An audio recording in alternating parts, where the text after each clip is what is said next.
Fansided dropping a crazy trade rumor. We're going to talk about it.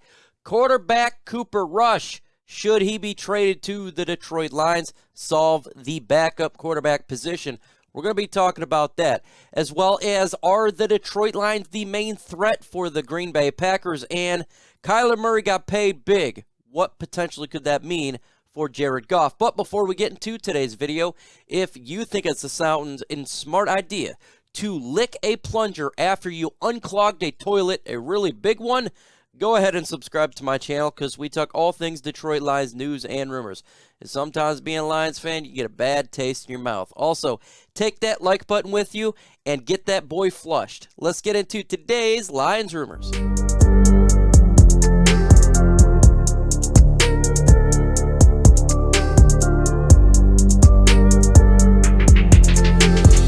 Yardbarker talking about the Detroit Lions, the team to watch to dethrone the Green Bay Packers in the NFC North. Widely talked about that the Minnesota Vikings is probably the second best team, and then you got the Detroit Lions and the Chicago Bears trying to compete as well. Everyone says Minnesota is the team to beat. Why? They got a really good wide receivers, they got a decent quarterback, and the running game's really good, new head coach and all that. But according to Yardbarker, they think it's the Detroit Lions with a much improved offense, with a more comfortable Jared Goff, second year under Dan Campbell, to dethrone the Green Bay Packers. I get it. I feel the hype. I understand the hype that's going on. Totally understand, because I think for the long haul, it is the Detroit Lions. For this upcoming year, I would still say the Minnesota Vikings, but I love what they're doing here in Detroit for the longevity of this franchise. They're building a team to win for multiple years, not just 1 year, through the draft. And I think the long haul, the Lions probably will be the team to beat. At some point, Aaron Rodgers is going to have to retire. He's going to get older. He's already old right now. We've seen it. And at some point, his play is going to fall a little bit. I don't think he's going to long last like we have with Tom Brady. I think at some point it will occur. And the Detroit Lions are building for a team to compete on all three phases. And eventually, I think they're going to be the team to beat for the long haul. But next year, or this upcoming year, I would say it's the Minnesota Vikings. Folks, we're almost there to 22,700 subscribers. We got 35 to go to get it done. So if you're watching this and you're not subscribed, around 45% of you, go ahead and hit that subscribe button. Let's get to 22,700. We're very close to the beginning of the regular season. A lot of news, a lot of information is going to be coming out regarding our Detroit Lions. So hit that subscribe button. I tell you what, Fansided dropping a crazy trade rumor, crazy trade idea that we're going to be talking about right here.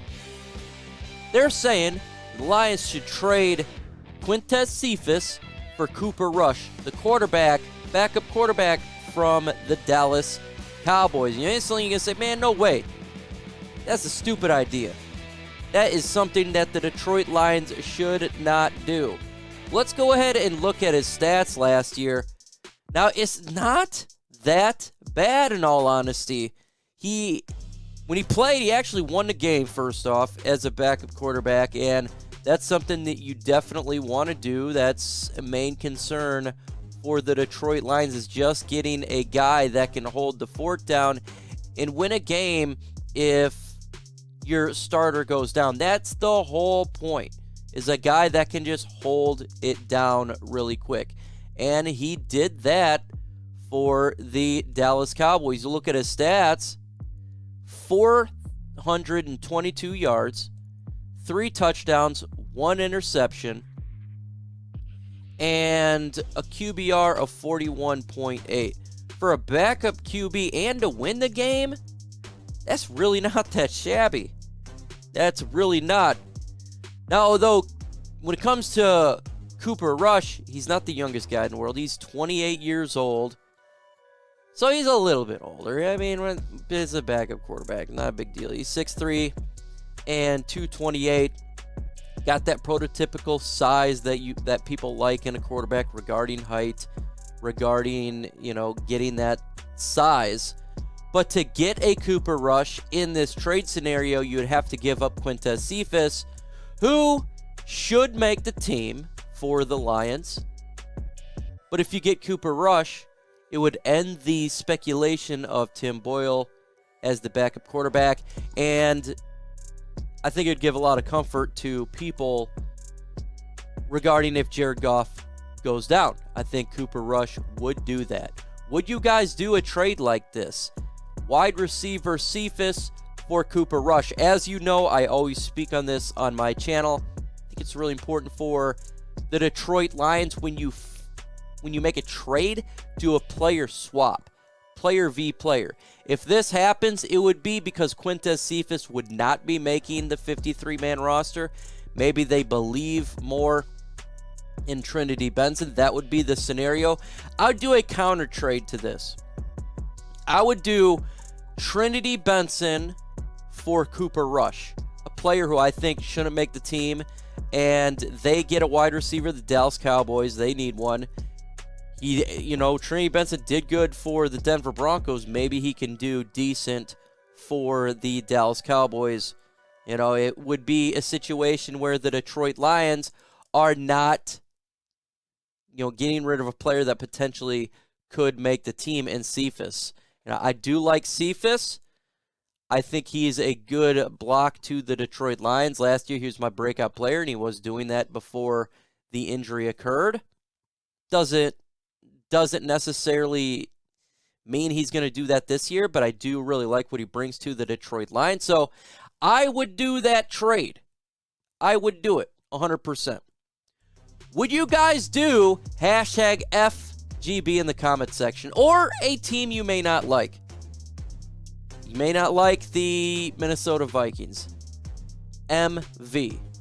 Just throw that in the comment section, a team you dislike. Spam it. Let's get the spams going. There's nothing wrong with spamming with that in the comment section. As you know, Kyler Murray just did a huge mega deal for the Minnesota Vikings. And what does that mean for the Detroit Lions' Jared Goff? Well, as you know, quarterbacks, they're just getting these huge contracts. It's massive, absolutely giant contracts. I think they're getting overpaid. They're killing teams' caps. At some point, you got to have talent around your team. And with these mega deals, you're literally paying 1/3 of your cap to one player. I think it hurts the team. I understand that the cap gets higher and higher each year as revenue comes in for the NFL. Still, one player, it's a lot of money. And we've seen this trend now keep going. So what does this mega deal mean for Jared Goff? Well, what if Jared Goff wins next year? We win a playoff game, and the Lions want to do a contract extension. You're going to have to be throwing probably $40 million at Jared Goff a year. That's a ton of money. A ton of money. Initial thoughts is no way you could do something like that. But it's possible. Brad Holmes did trade for Jared Goff. Seems to be twice, trading up in the draft and trading for him. And if the Lions beat expectations and win a playoff game, the assumption would be you would have to extend Jared Goff at that point, something that we haven't done since 1990, win a playoff game. So when these mega deals happen, if the expectations is better than we think, you would have to extend Jared Goff at that point. Would you do that? If the Lions win a playoff game with Jared Goff, would you extend him? Look, I am not either a truther or a hater. I am in the middle here. If the Lions were to win a playoff game, my thing would be is you probably would have to keep Jared Goff. You would have to. If he does something that Matthew Stafford couldn't do and something that the QBs haven't done in, 20-some years, you would have to keep the guy that did it. You would have to give him a mega deal, and the Lions do have the cap space to do something like that. And then you could take your first-round picks that you do have, 2 of them, invest it in the rest of the team like a linebacker, for sure. But if the Detroit Lions don't make the playoffs, I'm not going to extend Jared Goff to a $40 million year deal. I'm not going to do it if you can't make the playoffs this year. That's a ton of money, and it hurts a team. I would keep Jared Goff for next year no matter what. I think that he needs to be here next year. If you get another quarterback in the draft, I would still like Jared Goff to be here to help groom him. And then you would have that another year to look at him and say, okay, if this guy can win a playoff game, I get it. But if we short of the playoffs, I cannot give Jared Goff a mega deal. I can't do it.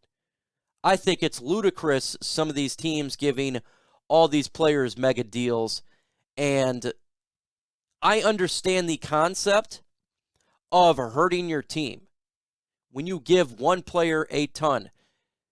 I would like to have a well-rounded team and have a quarterback on the cheaper in the draft. You draft a quarterback, it's cheaper. You've seen other teams do it, where they draft a quarterback, they build a team, and they win a lot because you're not giving a quarterback a mega deal.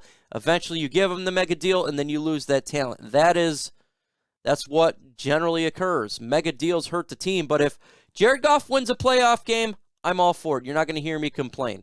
If he doesn't get to the playoffs, I'm not giving him a mega deal. Let me know what you think on this one. Am I crazy to think it?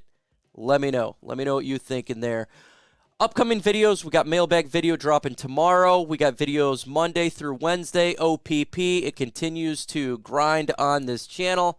So make sure you hit the notification. Follow me on all those social media sites. With that said, folks, adios.